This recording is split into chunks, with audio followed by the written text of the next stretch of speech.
Alois Rosset here, former EPFL student, to talk about his PhD. We will know everything in an hour about quasitoposes in graph rewriting. Thank you so much for coming and being here today. Oh, thank you. No, I'm glad to be here. Thanks for the invitation. So yeah, I did my master thesis with Jérôme here in the math department. And afterwards I went to presentation.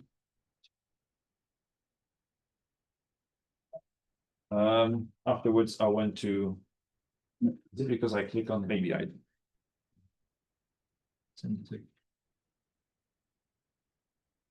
okay, yeah, I will not use the pointer if it focus.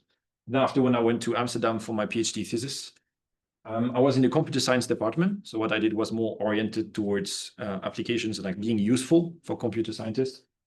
I still did some really pure mathematics and theoretical stuff. My supervisor was an expert in rewriting. So let me explain to you briefly what that is. There are just many variations of rewriting, but the simplest form is string rewriting. And it consists in rules that have a left-hand side and right-hand side. And here, for instance, here's a string rule where every time you see the string of characters AB, you replace it for BA. And then this is an example of a rewrite steps where you apply the rule in the context. So here you apply 3 times the rule. And as you can see, it's terminating, right? It just shuffles the letters around with the B's on the left and the A's on the right. And this is a key property that you want in rewriting systems, is to have termination. Something that cannot be rewritten further is called a normal form. So here, BPBA is a normal form in that rewrite step. Now imagine I add an extra rule that transforms an A into a C. Now I have all the steps that each time switches the A for C's. But now I have 4 normal forms in my system. And they don't, yeah, if I start from this thing, I can end up in different terms, in different strings that are not the same. Another property that is really desirable is called confluence. These double-headed arrows means that we take the reflexive and transitive closure. So it's 0, 1 or more steps. And if you have confluence, it tells you that it says that confluence is when you have a span, there exist rules that allows you to come back to a common string. So in some way, termination is the existence of normal forms, and confluence is the uniqueness of normal forms. And if we want to recover confluence, for instance, in this system, we can just add, for instance, this rule that like the same as the first one, but with C's, and we recover a confluence. It's a simpler form called string rewriting. There exist more complex versions like term rewriting, where we take terms like in logic, so with function symbols that have some arity. Maybe you can already see it, but string rewriting is a special case where you just consider every letter to be a unary function symbol, right? AB to goes to BA could be A of B of X goes to B of A of X, but we just remove parentheses and the variable X for practical reasons. If you want to go even further, you can consider graph rewriting. Left and right hand side of rules are now graphs. And maybe you see it again, it's a straight generalization because terms, you can see them as trees, rooted trees. But now I cyclic. So there's this tower of complexity. And every time you go to something more abstract, you are able to rewrite more complex structures. So you gain in expressivity, but you also lose control. It's harder to have like methods, theorems, etc. And the big challenge in this field is to take the results that are known about string and term rewriting, which are very well understood nowadays. There are plenty of techniques, and lift them to graph rewriting, which is still a very open domain where there's many questions that have to be answered. And one specificity of graph rewriting is that there's many categories of graph that you can consider. There are many definitions of graph, and each of them gives a different category. You could consider, for instance, directed edges, undirected edges, and forbid loops, consider hypergraph with hyper edges, bipartite graph, and so on. And so using category theory is very natural in this setting because you can define your algorithms and your meta theorems just abstractly with categories, and then instantiate with the category of graphs that interest you whenever you want. And the algorithms usually involved the construction of push-out and pullbacks. Let me present to you one of them, the one that I worked personally on. It's called the pullback push-out method, pullback push-out plus, because it's an improvement on the pullback push-out method. And the idea is as follows. On the first slide, I lied a little bit when I wrote like a graph on the left-hand side and right-hand side. For graphs, it's a tiny bit more complicated because you want to do more complex stuff. In this algorithm, a rule consists of those 5 graphs. So L, K, and R. L and R are really like the left-hand side and right-hand side, but you have a middle graph, K, which is called the interface, that allows you like to do an intermediate step. And the L prime and K prime are there to tell you something about the context. We'll see in a moment what that means. And when you want to apply that rule to a graph GL, what you do is you sandwich it through these morphisms that exist. So here are the graph morphisms from L to L prime. You ask it to be factored through this graph GL. Here in this example, like the colors and the names have been adjusted so that it's kind of intuitive to see what's going on. And here are these L primes. What it tells you, in fact, is that you can only consider this vertex X if it's isolated, because there is no way to map the graph morphisms, the graph homomorphism, the graph GL onto L prime if there is edges here. So the rule tells you you can only apply it to isolated vertices. And the goal of this rule is to then delete a loop on this isolated vertex. And what you do then when you have this GL is that you do a pullback of this cospan. You obtain this, where the loop has indeed been deleted. Then on the top right, you do a push out. So this is a very simple rule that only does the very basic stuff. So only the pullback is interesting and the push out is trivial. But that's the basic idea of it. And it's a very powerful algorithm. Like if you look online and look graph rewriting, the most commonly used algorithm is called double push out, DPO for short. And it doesn't have this part at all. So it has absolutely no control over the context where you can apply rules. And it consists in 2 push-out graphs. It's quite complicated because if both squares are asked to be push-outs, then the existence of GK is like the existence of push-out complements. And there are some quite nasty conditions to have the existence and uniqueness of those. So it's easy to learn algorithm, but really difficult to work with. So this one I much prefer it. And yeah, the resulting graph is G1. And here is another example that really showcases the utility of this algorithm. Imagine you have labels on your graphs, on your vertices and edges. For instance, take the alphabet ABC. And now something special that we do is suppose that you have a lattice structure on it. So you have like a join and meet, a top element and a bottom element. For instance, you can just consider like this basic, this trivial structure on ABC. So the meet of A and B is bottom, for instance, if you read that from left to right. Doing that, having labels that have an order theoretic structure is the same thing as considering it as a fuzzy structure. I don't know if you've ever heard of it, but the notion of fuzzy set is a generalization of sets, because in a set, it's very binary, right? You are in the set or you're not in a set. Here, a fuzzy set is a set where every element has a membership value. Usually you take the set L, in fuzzy set theory, usually take the set L to be like the interval 0, 1, meaning that every element has a membership value between 0% and 100%. And nothing forbids you to do the same thing for graph. So fuzzy graph is where every vertex and edge have also a membership value.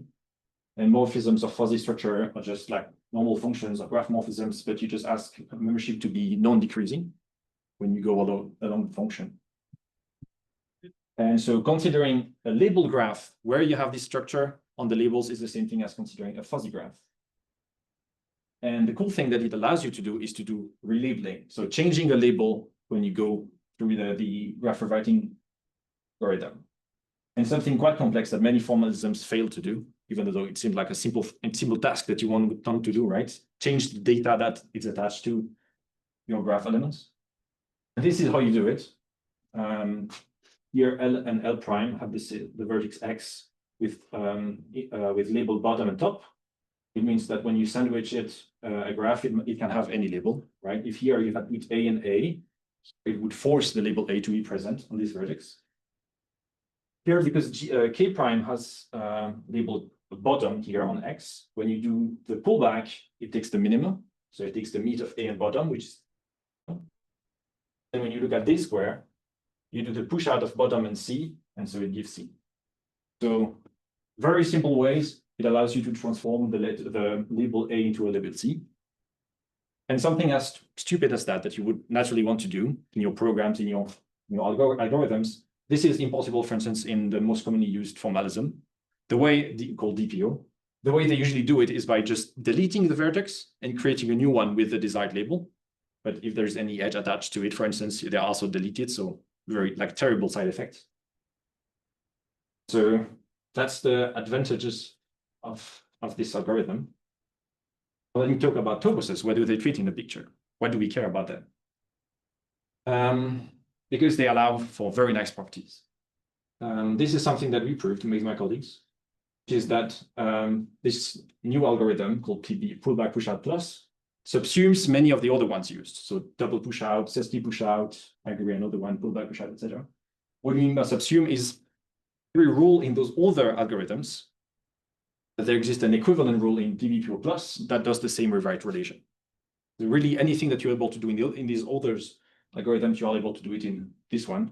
Something that people often claim like, oh, yeah, my algorithm can do the same thing as others, but it's the same thing to claim it, but another one to prove it. The condition is to be in quasitoples. Another thing that was also proven is that if you have a quasitopos that is also RM adhesive, not sure, I expect you to have never heard of this notion, adhesivity. It's something really specific for graph rewriting that was invented in the graph rewriting community. I will tell you a little bit about it in a later slide. But we invented the first termination technique that is purely categorical. So some people have tried to lift termination technique from term rewriting to graph rewriting. They've always done so and have something very ad hoc, very unique for like this one category of directed multigraph, for instance. There it terminates if blah blah blah, and there was the first termination technique that works for like a whole range of categories, all the ones that are RM adhesive quasitoposes. And similarly, it's a termination, but remember the other property that we often care about, which is confluence. Version of concurrency, which is like a special form of confluence. It's when you ask for two specific rules that are independent to be applied in no matter the order, one after the other or the other way around. We have proven that if you are in quasitopos or also again RM adhesive categories, the version of concurrency works in certain algorithms. That was some recent work and discovered, oh wow, we actually really care about those settings. And my colleague, so Overbeek, that was a colleague from me in Amsterdam, he had all this stuff and he basically asked me like, hey, I have those fuzzy graphs that I really care about because they allow me to do relabeling. And I have these results that tell me that if you have like quasitoposes and RM adhesive quasitoposes, everything works fine. But is fuzzy graph quasitopos?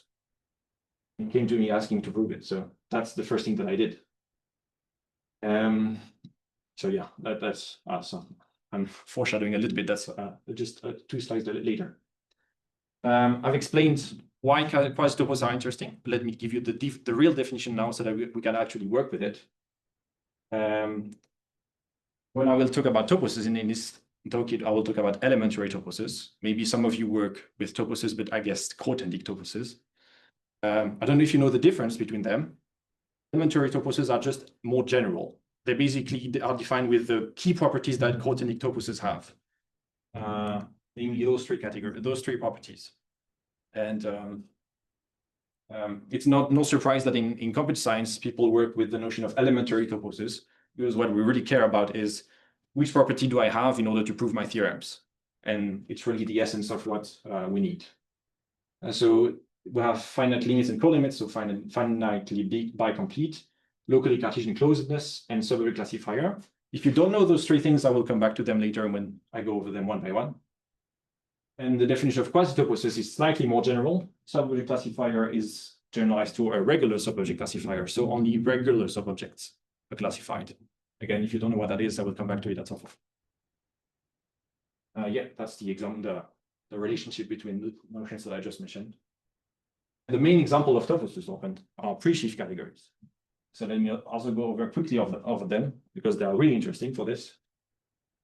I guess most of you know what pre-sheaves are. Then if all of you know, then I can go quite fast. But what I really like is that graph categories are very nice examples of pre-sheaf categories and are also very visual. So if you take just like the index category as a single element, it's a set. It gives a set. But if you take this index category, when I always draw directly the opposite because it's more practical for us. But here, what this index category asks me is that a functor will have a set A of E, a set A of V, and two functions from E to V. This is just a graph, right? This will give me a set of edges. This will give me a set of vertices. And I will have a source and target function that for every edge gives me its source and target. If it's so simple to define the category of graph, and I mean graph, I mean directed multigraph in this instance, which is the most commonly used one. I can also do more complex stuff. For instance, I can take like K morphisms between E and V. Give me the definition of directed K uniform hypergraphs, where every hyper edge ties K. It's a K tuple of vertices. If I want to move to not only have K uniform for edges, but any size of hyper edges, I could just consider this index category where there is one set for every natural number and then the same amount of morphisms towards V. If I want to move out from undirectedness, there is one way to do it, where you ask for every edge to have like a symmetric edge in the other direction, right? So the source of the symmetric edge is the target of the other one and vice versa. You can take that as a convention that for every edge and its symmetry, you just replace it with an undirected edge. You can also ask for reflexive graphs where every edge has like a specific loop on it, thanks to this morphism reflexive, and so on. So I could draw like a dozen more. But many graph definitions can just be seen as pre-sheaf definitions. Same thing, like whenever you work with pre-sheaves, you often work with the Yoneda embeddings. And graph categories is a perfect example to see that, to have like visual examples of what this Yoneda embedding gives. So the basic idea is that Yoneda embedding gives you the building blocks of your category. So for the category of graphs, Yoneda of V is a single vertex, Yoneda of E is a single edge. If you work with K uniform hypergraphs, that's the same thing. But this is like one way to depict like a directed hyper edge. For undirected graph, that's the same. Also, reflexive graphs, that's the same. Every time you stop loop, it's like the reflexive loop on every vertex. And yeah, I had fuzzy set, I had fuzzy graph. I wanted to see if we could define a notion of fuzzy pre-sheaf to generalize both of them at the same time so that I could have a definition of fuzzy hypergraph, fuzzy bipartite graph, whatever, all at once. And the way to do it was just to define a fuzzy pre-sheaf as a pre-sheaf combined with a lax natural transformation. In that case, just mean that the naturality square have to commute up to two morphisms. And since we end up in the category poset, that just commute up to less or equal. And yeah, that's the diagram with the types, in case you're interested. And the morphisms of fuzzy pre-sheaf are just, again, normal morphisms, but just this inequality then must be preserved. That must be respected. Just like that, I have defined sets for the graph, for the 3M uniform hypergraph, and so on. And like I told you about, in the same way that the categories of pre-sheaves are toposes, notice that the category of fuzzy set was a quasitopos. That's like a result from 93 in the literature. What I did was that fuzzy graph was a quasitopos, and then I could just generalize the whole further and prove that fuzzy pre-sheaves are all quasitoposes. The only requirement is that the labeling set, fuzzy set, is a complete Heyting algebra. In case of fuzzy pre-sheaf, that at every R, for every I, L of I is a complete Heyting algebra. Do you guys know what the complete Heyting algebra is, quickly or not? It's the same thing as a Heyting algebra is the same thing as a bounded lattice. So you have like meet, join, bottom, and top. But you also have this implication symbol. In categorical terms, it's the exponential object. A Heyting algebra, a complete Heyting algebra is just a quasitopos. But in logical terms, it's really the implication. So those are like the and, or, false, true, and implication. So they are both studied in category theory, also in logic. And High-T algebra are just the models of intuitionistic logic. If you took like a logic class, that's where you would see them. So yeah, constructive mathematics. That's one thing that I did. And also I also proved fuzzy proof were RM adhesive. I was told you guys maybe at some point in the slide. And I will just give a sketch of the proof so that because it gives a nice reason to look into all those elements in the definition of a quasitopos. I think it's quite a nice way to. It was a very nice way for me to learn about this notion of quasitopos because the graphs are very visual, and I could one by one learn those notions very visually. I guess all of you are familiar with the notion of limits and colimits in category theory, so I can go very fast on this slide. The idea was very simple, like on presheaves, limits and colimits are defined pointwise. Fuzzy sets, limits, you just have like terminal object, you have like just give like full membership to every element. And for instance, for the product or for the push out is the same. You just take the meat of the membership of a pair. But for fuzzy presheaves, I defined things were very easy to define, just combining the construction of presheaf and fuzzy sets. What's more interesting is the subobject classifier. So for those of you that don't know about it, it gives you, so it's a bit of an informal definition, but it gives you an equivalence between subobjects of a fixed object B and characteristic functions. So it's a specific object omega, such that like for every subobject there is a unique characteristic function. So that's this square is a pullback. For sets, it's a very commonly used characteristic function, right? A subset A of B is the same thing as a function that sends everything to 1 if it's in a subset, 0 otherwise. What's cool is that this construction works for also all the categories. For instance, for graph, this is the subobject classifier for graphs. Maybe you can get an intuition of why that is. For vertices, imagine you have a graph, imagine you have a subgraph of it. A vertex can either be in the subgraph or out of the subgraph. For edges, it's a bit more complicated. You can have, if your source and target are not in the subgraph, then yourself you cannot be. Maybe only your source is in the subgraph. Maybe only your target is in the subgraph. And I imagine your source and target are in the subgraph. Maybe yourself as an edge, you can be out of the subgraph or in the subgraph. So for instance, this is like just one example to illustrate it. This subgraph of this blue edge is sent to 1 because it's fully in. But this red edge has source and target in the subgraph, but itself is not. So it will be sent to this one. And that's the beauty of it. Like you can characterize subobjects via an object of the category itself, right? So this graph classifies subgraphs. And this is two instances of a more general construction for presheaves. It's just the set of all sub-presheaves, also called sieves, of the unit harmonic of I. Now for fuzzy sets, something fails. I told you before, the definition between toposes and quasitoposes is in the classifier. Fuzzy sets, you cannot classify all fuzzy subsets. Fails is that, for instance, if I take this fuzzy set, so A with membership 40% and B with membership 60%, imagine two different fuzzy subsets, one that has A with membership 20%, another one A with membership 30%. Characteristic function will not be able to differentiate them because of this pullback square. It can only differentiate stuff that has the exact same membership, fuzzy subobject, subobject that have the exact same membership as the main object. And those are the same thing as regular morphisms, regular subobjects. And the categorical definition of a regular subobject is that you have a regular monomorphism, and regular monomorphism is a monomorphism which is also an equation. But in this example, fuzzy sets, that's what the requirement becomes. And so I had to derive what was the classifier for fuzzy presheaves. Just use the same classifier as presheaves, and I added all the full membership like we did for fuzzy set. And that gave me a classifier for regular subobjects for fuzzy presheaves.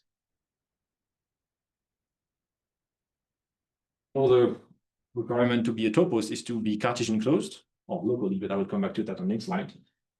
For those of you that don't know about it, it's having an adjunction that does the currying, right? So it's the same thing to have a function where you give me two parameters at once, or one and after the other. And this exponential object b to the a, since in the category of sets, it's just a set of all functions, right? Even more probably heard of, very, very common. Graph, it's just this one. So b of b to the a is the graph itself. So it has a vertex set and an edge set. Every time it's a certain set of graph homomorphisms. And notice the pattern here is there's a single dot here as an edge. In general, it's just a set of homomorphisms from unit of I times a into b. Fuzzy sets also, there is an exponential object as such. I have, it's the same set as for sets, so set of all functions. But then every function must have a membership. And the way this membership is defined, if you think in logical terms, it's basically the minimum value on every element of how much f preserve truth. So if a, then f of a, where those alpha and beta are like the membership of the function, right? So the membership of a function is the least membership that it preserves. And combining those constructions, the construction of presheaves and the construction of fuzzy sets, is also able to obtain like a construction of exponential objects for the presheaves.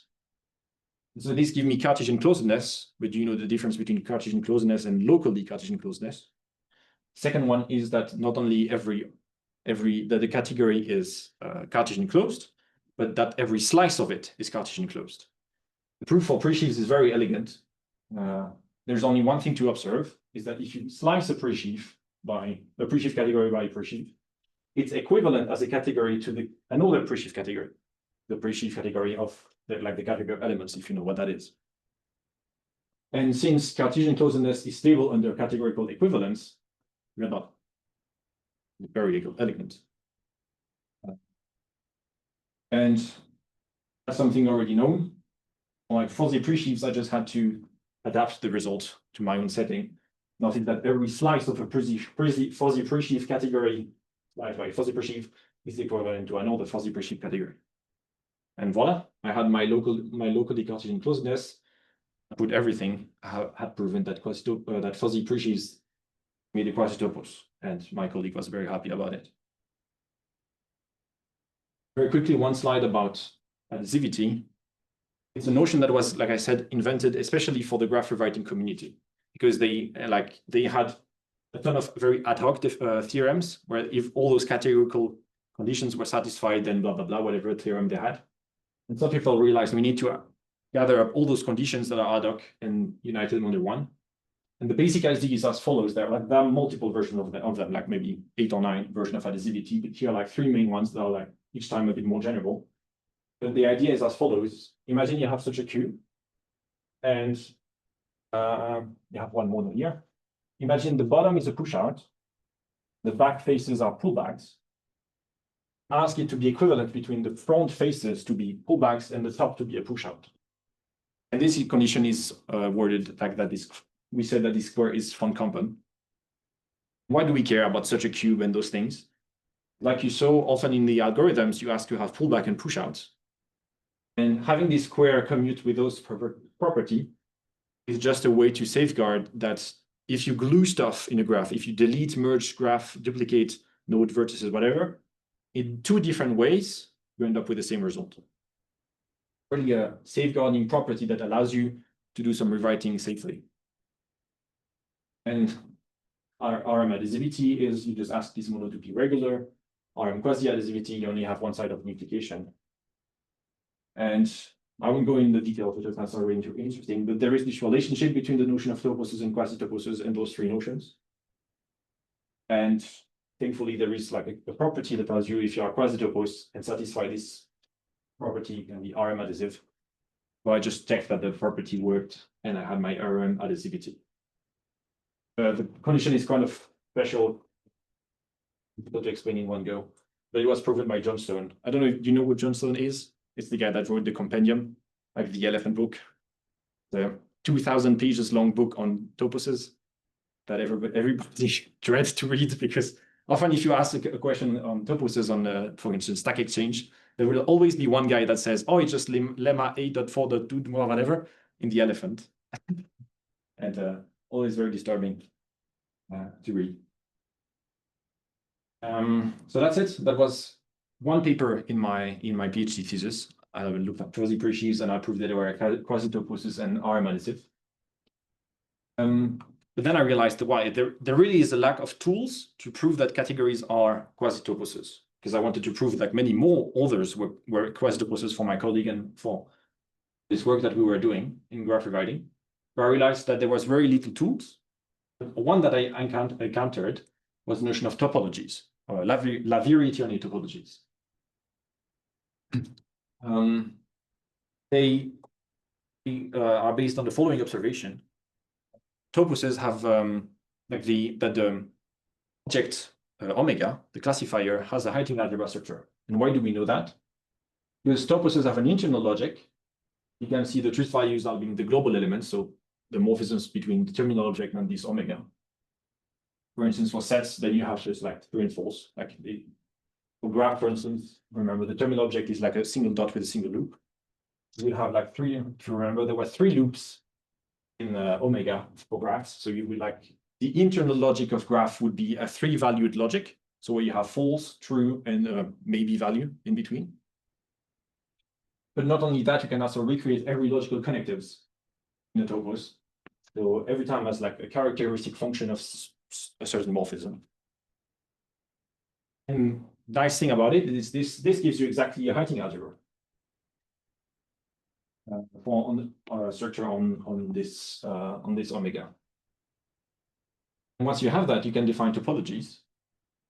So topologies take their name from Grothendieck topologies, right? Not topologies on sets.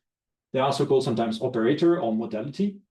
And when you approach them from the logical point of view, you can think of them. I'm talking about like some logic notion of local truth. And they are defined as such. They consist in morphisms from omega to omega that satisfy 3 conditions. First, they must preserve truth. Second, they must be idempotent. And third, they must commute with the end or the mean. In logical terms, it means like those properties, local truth. And every topology induces a closure operator. The way you do it is if you take a subobject A0 of A, its closure has characteristic function as such. You take the characteristic function of A0 and you postcompose it with the topology. And then the subobject is dense if once you close it with the topology, it gives the whole space, the whole object. This is very abstract, but let me give you examples. In the category of sets, that's what omega looked like, right? There was like 0 and 1. Since it must preserve truth, this is fixed onto itself when you go from omega to omega. So the only freedom is that 0, you can set it to itself or to 1. This gives you the 2 topologies, like the trivial one and discrete one. Those 2 are the 2 topologies that you have in it for every topos. You always have those 2. And the closure that corresponds to them is that once one adds everything and the other one adds nothing. That's the 2 topologies that you have in sets. And if you take the category of graphs, there are 2 more that appear, so you have 4 in total. The same thing happens on the vertices, but then this one on edges.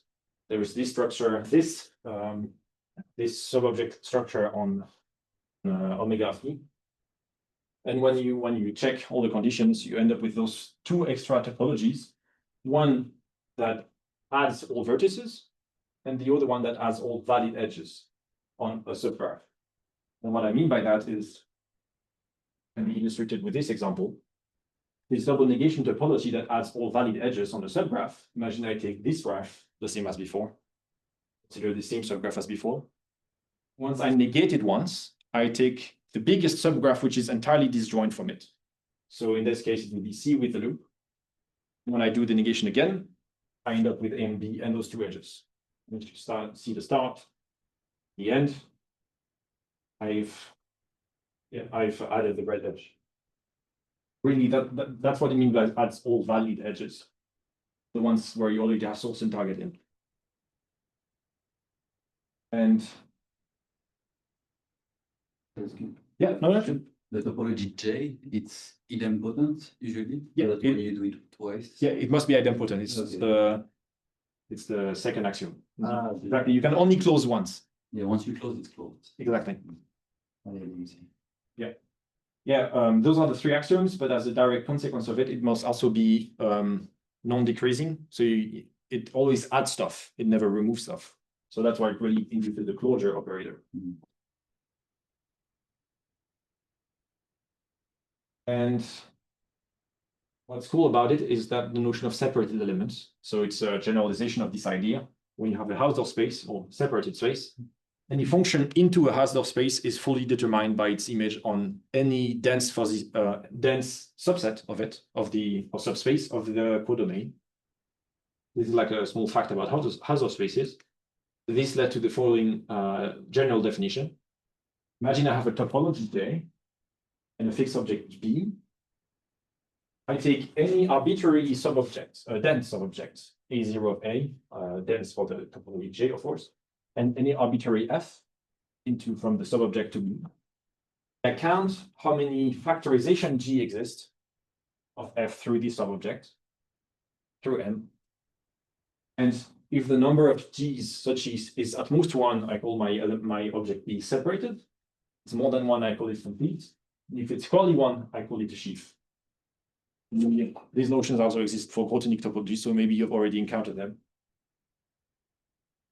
And what's cool about them is that if you take only the separated element in a topos, separated element for a topology, but if you only take them, you obtain a subcategory.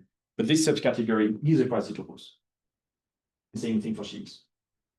So this is one of the few methods that I found in the literature that gives you for free that directly take a topology, take the separated elements, voila, you have a new quasitopos.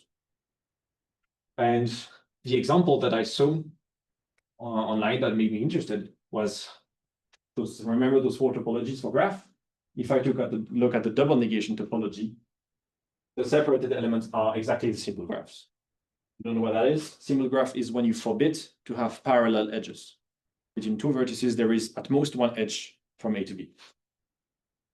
And it's very simple, but it's very stupid. But simple graph, it's not a pre-sheaf. You cannot make it into a pre-sheaf at all. It's not a topos. But some people in the graph community were really wondering, what do we know about simple graph? What property do they have? And when I shared with some people at the conference, like this old paper, maybe there is even older reference. I couldn't really find a better one older. But that simple graph form a quasitopos because they are the separated element for the double negation topology. I remember a professor being very excited about it, knowing, oh, I've been wondering for this fact for a long time and couldn't find it. And it seems like it when I stumbled upon this fact, I was wondering if there is other examples of interesting categories that you could obtain as quasitopos thanks to this method. I found that it really hasn't been used at all. It's something quite frustrating when you look into any book where I looked about Laveri-Tierney topologies. They would define the notion. Examples, they would just say there is always the discrete one and the trivial one. That's it. And then they would move on, and they would never actually do examples on any category. So I decided to look at myself and create my own examples. Something that we can directly do is, if we don't take directed multigraphs as the start with any other definitions that are presented before, like reflexive graph, undirected graphs, hydrographs, etc. Every time if you look at the separated element for the double negation topology, this gives you the simple version of the graphs, where the version where you forbid parallel edges. I gave you this table. Sadly, all the other cells are not really interesting. So all four topologies except this cell, everything is something that we already know or something already trivial. Sometimes, so very often, either everything, so you've gained nothing, you've gone to a subcategory that contains everything, or it's just like something equivalent to like finite sets, which we already know to be a topos or something. So the only thing that worth it in this table is like that simple graphs, right? And for instance, this is a quick example that I did once. I was like, what if I change my category a little bit? What if I consider, for instance, bicolored graph? So in the same way that this is a category of graphs with this index category, so the graph is the free shape on that.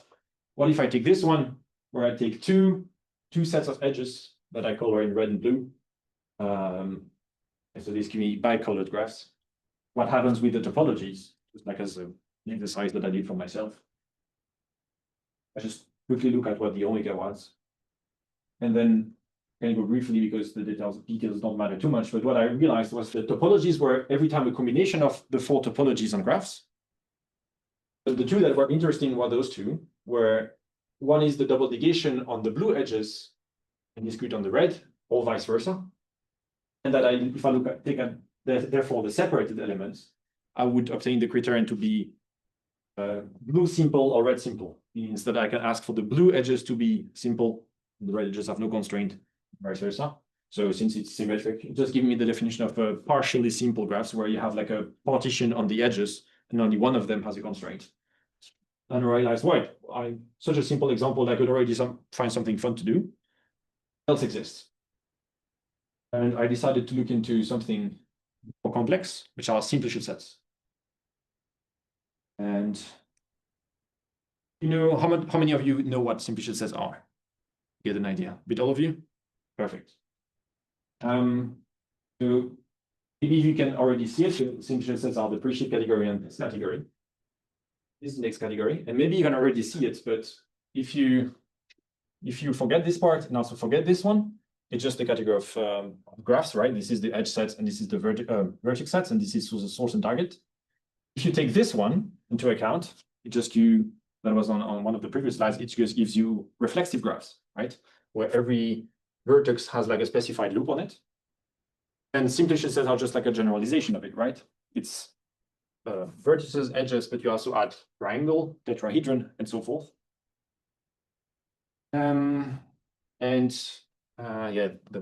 I directly consider always like the opposite category because it makes more sense for graph.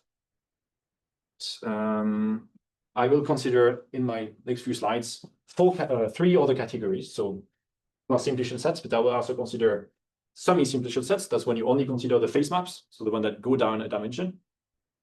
I will sometimes also truncate on n-dimensional objects, which means that I just forget everything above a certain dimension for practical reasons. And the combination of both, right? N-dimensional and semi. And the usual definition of simplicial sets of the X category delta is via totally ordered sets. So what's fun is that if you take the opposite category, you can also directly define it via graphs. It's very visual. The way to see it is a face map omits a vertex at position I. So for instance, if I take D1 of this edge, this is position 0, this is position 1. So if I just forget it, I take V0. So D1 is really the source of an edge. And if I take the degeneracy map SY, it duplicates at position Y, right? Like it does for totally ordered sets. Right? I duplicate at position I. So for instance, S1 of Z0 V1, this one is duplicated. So that's this one. And this one is like one way to represent a degenerated triangle, right? A degenerated triangle is something where it's flat or just a dot. And usually the simplicial identities are quite difficult to get used to understand, but with graph it's very visual. For instance, this simplicial identity, which tells you how you should how you can swap two face maps composed one after each other. For a graph, it's very simple. If I take this face, so this triangle between those three vertices, if I take this face and then the source, it's the same as if I take this face and then this source. Right. So for a triangle, it's very intuitive of why those simplicial identities make sense. And then similar examples for the other identities. I looked, okay, can I characterize all topologies on simplicial sets? And I did like a case-by-case examples until I understood what the pattern was. And the pattern that I observed was the following. Each dimension, you have one choice. Is do you add the structure of this dimension or not? For sets, remember there was only two choices. This is fixed. And this, the empty subset had only one choice, either stay on itself or increase to the full set, to the full single set. For one-dimensional objects, if I choose what I do with vertices, either adding them or not, then those things are already decided, right? If I add everything goes here to this, or otherwise they stay on themselves. But only there is a choice. I add the edge or not. So is this thing sent to itself or not? And then the same thing continued for two-dimensional stuff. Do I add a triangle or not? If I have like the three sides. And this gave me the following topologies. And the way I denote them is via like a bit string. So a series of zeros and ones. First, 0 and 1, 0 if you do nothing on the dimension, and 1 if you do. Then if I consider that the topology is already defined at this level, so I already have chosen my first bit, to the second one, which again is 0 if you stay on itself and don't add edges, and 1 if you add edges, so forth. So if I have already 2 bits, bit W0 and W1, and a third one depending if you stay on itself or add it. And so very intuitively, I obtain the following results. The topologies on n-dimensional semi-simplicial sets, the easiest case where I don't have degeneracies and I only stop at n dimensions, they are all of this form. And yeah, all of those constructions give a topology, and all topologies are of this form. So they are exactly of this form, GW for some bit string W. And some examples, right? If you want to recover the discrete topology, it's the zeros, the bit string that correspond to 0, because it means that every dimension you add nothing. And the trivial topology is just the bit string corresponding to 1, because at every dimension you add everything. And so that was the case for n-dimensional semi-simplicial sets. Now I was wondering what happens when you go and consider, you remove the semi, so you add degeneracies. What happens for n-dimensional simplicial sets. And the first thing that I observed was that the objects omega stays the same, they're isomorphic. So here is a quick illustration for the one dimension. So for dimension 1, this was the case for graphs. This was the case for reflexive graphs. And I was wondering if this was true in general, and that's a small fun trivia, but the one thing that I needed was this. And the only thing that I could find in the literature was a random mention from a paper from like the 80s or something, in a footnote or something, saying that the certain maps that needed, it was like a left-hand extension of the inclusion from semi-simplicial sets to simplicial sets. Left-hand extension of that, just adding degeneracies. And the thing is, if that was true, I had my fact immediately. If it wasn't true, then I had to prove it by hand. But I couldn't find a single proof of that. I don't know if you've already encountered those kind of situations in the literature where you need a fact, it's mentioned somewhere, but you cannot find a single proof of it. It's very disturbing, very annoying. So I did two things. Either I assumed it was true, or I proved, like I made a manual proof in the instance of what I needed. And with that said, then I think the topologies were quite easy. Again, I built my intuition on like first examples. If I took on graph, there were 4 topologies, right? Now I denote them with a bit string because it's easier. For reflexive graphs, when I consider now the degeneracies, only one of them failed suddenly to be a topology. It was the topology J10 that add vertices but does not add edges. The reason why is because one naturality square was not commuting anymore. This is this one if you want to look into it. So the problem is if I add vertices, but on the dimension before I don't add edges, then on one side I've like just 2 dots, and the other sides I have 2 dots and 1 edge. Clearly the thing doesn't commute. So that's how I got my intuition, and then I proved it that it was exactly that. In fact, the topologies are exactly the one that we used to have. So those JWs for bit strings, but now you only consider bit strings that are increasing, meaning that whenever you have something which is a 1, meaning you add stuff of a certain dimension, when you go in higher dimensions, you also need to add stuff, otherwise it fails. And lastly, the last thing was to get rid of this n-dimensional constraint, but then it was really easy. Just do an induction and prove that now we just consider bit strings that are infinite. So for when you have degeneracies, you have either bit strings that are only zeros or some zeros, like finitely many, and then on infinitely many ones. And if at every dimension it's the restriction to what we already saw, then I have a topology on simplicial sets or semi-simplicial sets. And this is a character, and moreover, this is a characterization of all topologies. So all topologies rises that way. And the full characterization of topologies, know what are the separated elements of those. That's what we care. That's why we want to obtain new topology, new quasitoposes. And for this one, that's just a quick notation.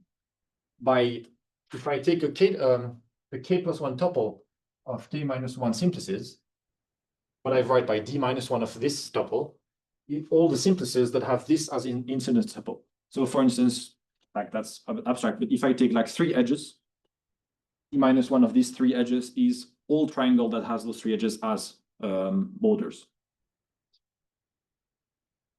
And so 2 elements of the same thing are like two parallel simplices. And with this, I define the following notions. There is a version for 0.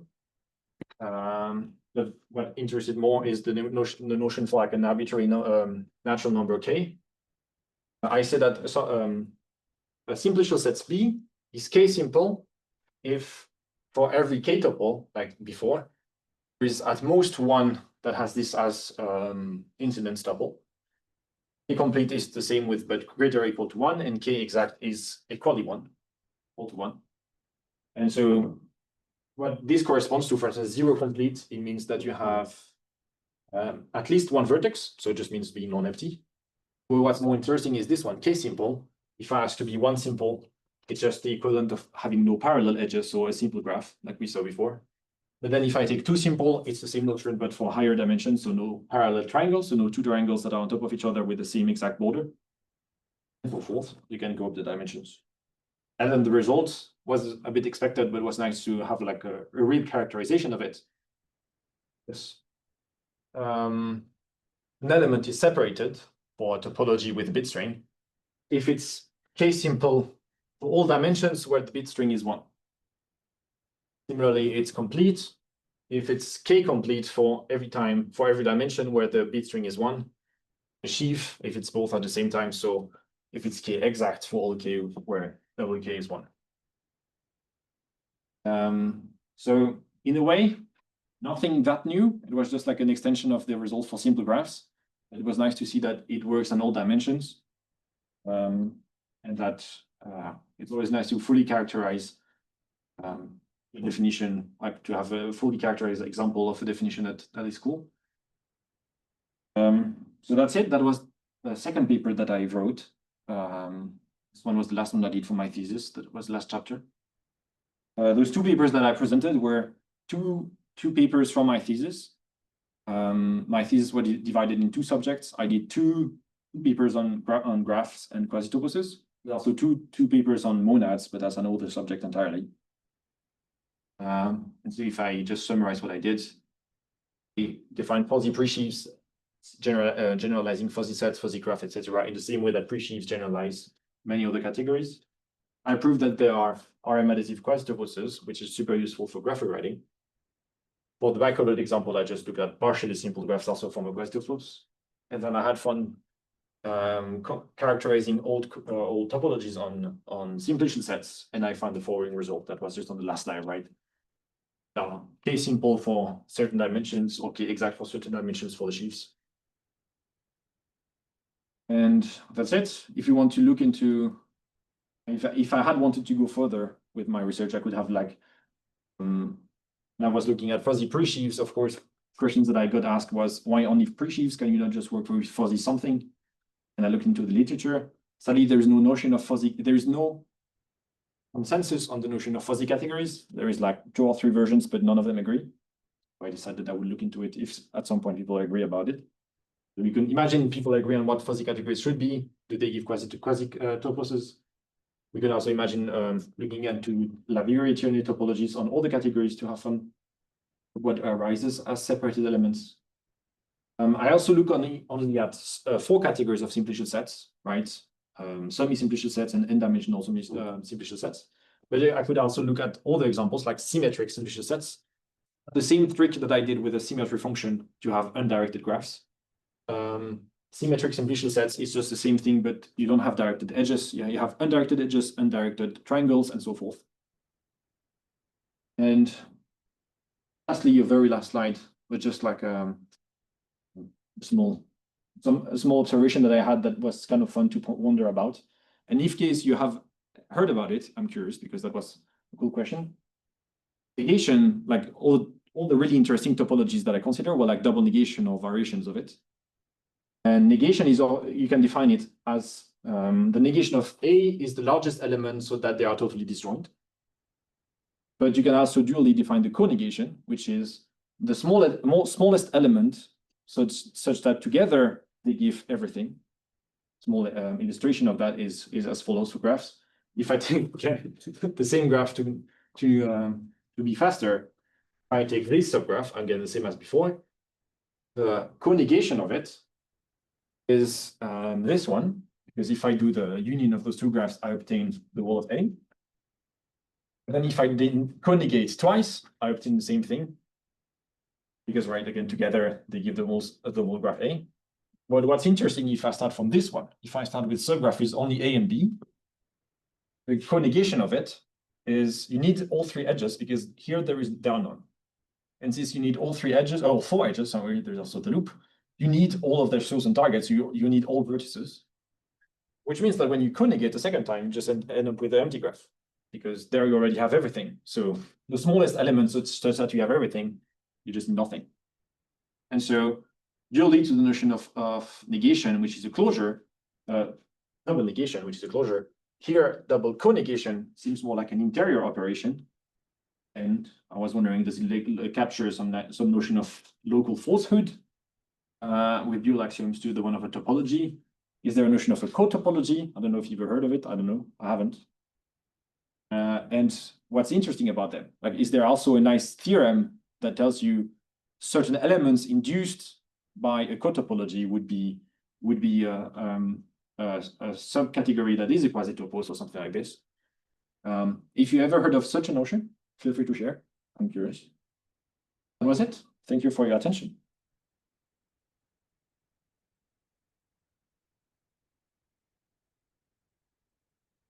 Things we know about and lack appeared in that.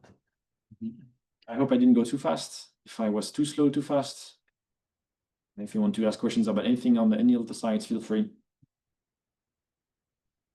So I got a little bit lost in the part about like the shift condition. The shift condition? Yeah. Yeah. So just to try to the definition on the one for simplicial sets. for simplicial sets, yeah. Yeah.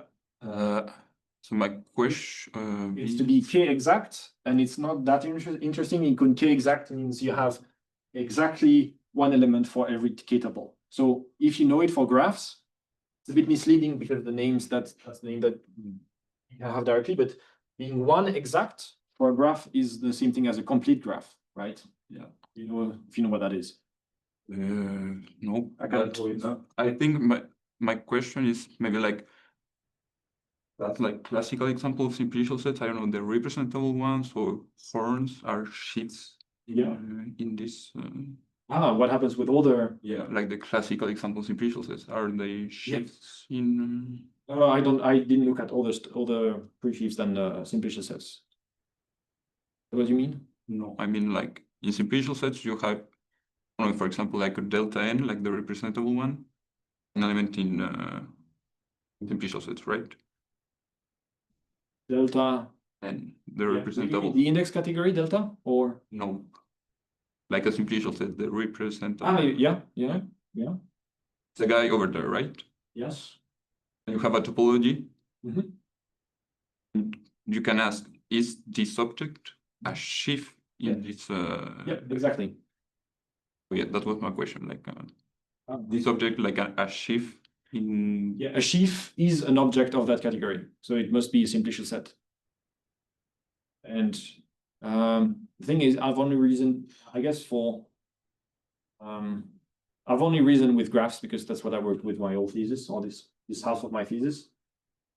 So I don't know what it would correspond in the way you perceive simplicial sets. Do you know about it? I think it's that there should be exactly one per set of subset of species. Yeah, And exactly. that's the case for Yeah, the for the Because that's there's the no parallel triangles. There cannot be two triangles instead of like if you take three spaces of dimension 2, like the top of a pyramid, they cannot be two triangles fit Yeah. on this. yeah. Like for the if you have three vertices, then you need to have everywhere at every pair there is one, but there is also at most one. Mm.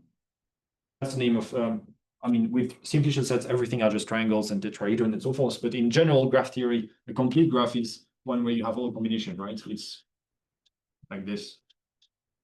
That's a complete graph. So in this case, one exact is just complete on a graph. And of course, everything here is everything is directed, right? Because if I didn't look at symmetric simplicial sets, so in this case, to be more precise, I should in fact have one in both directions. And that's the same thing. Maybe it's not that obvious, but it's the same thing for triangles. I could have a triangle. In fact, I have multiple parallel ones, but they're not really parallel. Depends on which sense you understand parallel, because they don't have the same incidence tuple. Like it's the same incidence tuple, but reshuffled. And if you go to undirected, I expect that it just removes that condition. Does that answer your question? Yeah, thank you. Cool. Any other question? so what are maybe you said it, maybe I forgot. No, What are the properties of quasi-topoi that makes graph writing powerful or maybe usable? It's many properties regarding pullback and pushouts. First, that I mean that they exist, of course, but that also pushout. Right, normally pullbacks of mono is mono, but then also pushout of mono are monos. That certain factorization systems that are required, like every graph morphism is monos followed by an injection, and so forth. I have the list somewhere on my computer. I can show you. The cube theorem. Yeah, the von Kampen cube, indeed. I have a document from my colleague. So my colleague was more a computer scientist. So one time in his PhD, he made like a very long document with every property that he could find about quasitoposes. So he had like a long list somewhere. I can find it just afterwards if you want. Yeah, I was at the same time both a little bit in graph writing and both a little bit in category theory. I tried to pave my way through my PhD thesis in between both subjects to do whatever I wanted in both. For instance, the simplicial sets, that's mostly me. There is some graph rewriting which is done on a graph with higher dimensional data, like triangles and so forth, because for multiple reasons, like if you want to triangulate a space in a computer, in a program, you can do it with triangles and some form of simplicial sets. But also, if you just want to represent some complex data where you can have like not only dots and connections, but also faces, like surfaces. But it was mostly like a personal experience of mine to try to see if I could understand this definition with like a concrete example that was more involved than just graphs. Marcus. Yeah, Marcus, do you want to ask a question? Yes. Hi. Great talk. Thanks. I have two questions. One is a counter question to your open question. Yeah. And so I guess classically in point set topology, one would write down the axioms for what it means to be an open set and then define a closed set as the complement of an open set. Right? But if you dualize the axioms, you would end up with something you can call a closed set. And then you can define an open set as the complement of that. But if you dualize the axioms, you end up with the same thing, right? As in, it's still a definition of a topology. You're just describing it from the other side. So I guess my question is, I don't have experience with Grothendieck topology, but would you expect a co-topology to just be a topology but seen from a different angle? Oh, that could very much be possible. Very interesting question. Indeed, I remember having heard some what you said about topologies on about open spaces, but that was a long time ago. And also, I don't have much knowledge about quoting topologies either. So, very good question, but sadly, I have no clue. Okay. And the other question is, so it seems like in a I guess in a topos, or maybe even in a quasi-topos, you can always define the double negative topology. Yes, you can always do Yes. it. Okay, and then so in these truncated simplicial sets, you said you can describe Grothendieck topology with these bit strings. Yes. So what would be the general formula of a bit string for the double negative topology? Yeah. Which bit string does it correspond to? Exactly, yeah. Question. I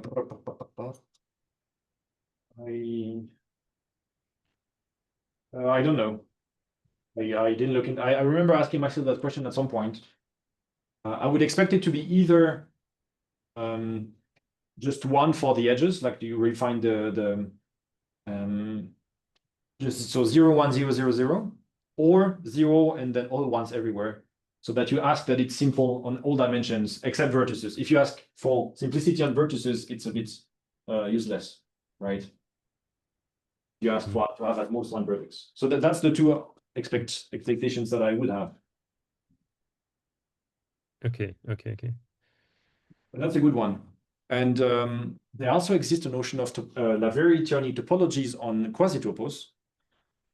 The only problem there that you have is since the omega is only classifying regular subobjects, it's no longer really fitting. So the way you define topologies is not via this morphism from omega to omega, but you directly define it as a closure operator. You just then ask for like the conditions, the axioms that the closure operator must satisfy. There again, there's a notion of double negation that you can immediately define. The problem is that the formula that it gives is very nasty. So I tried to instantiate it in some examples to really understand it, but I didn't went as far as that to try to see in more complex example what the double negation is. But you're true, it always exists. That's also one cool feature about it. I think for presheaves, there is a formula. Yeah, there is a formula in the book of MacLean and Mordijk, which is in geometry and logic. There is a formula for the negation of a presheaf. So you could try to instantiate it with simplicial sets to understand it. If you wanted only that one topology. But yeah, very good question. Is it unreasonable to try to classify all topologies on presheaf category? Yeah, that's also something that I wanted to do, but that was too ambitious. But that would have been really fun.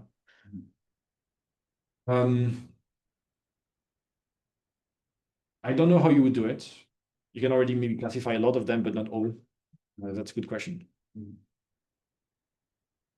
And for delta, you had to choose 0, 0, 1 for each dimension. Yes. Yeah. Of course, another extension that I could have done is here I only look at like simplicial sets, right? So triangles everywhere, simplices. We could also look at indeed globular sets, right? Squares everywhere, and all the kind of ways to add higher dimensional data. Cubical sets, it's not globular sets? They're both, but maybe cubic. I thought cubical would be more trendy Yeah. for computer science. I have no idea. Yeah.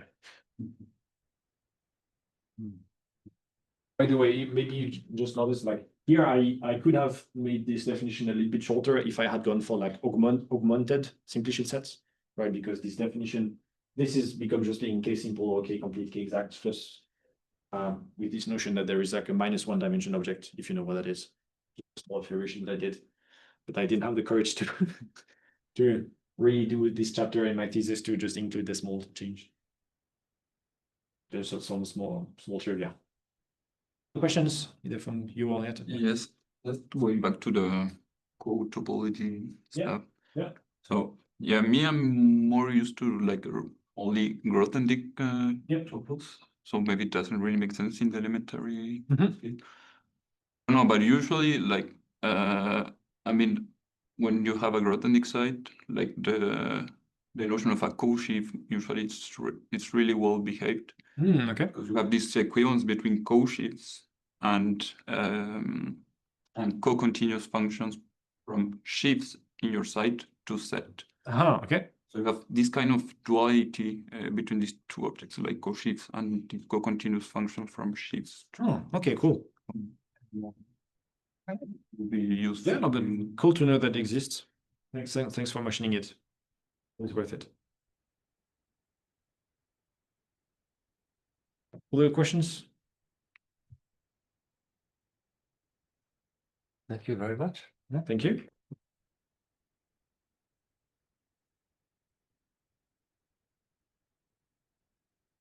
Let's screen share. Thank you, Marcus, for following online. Very much. Thank you.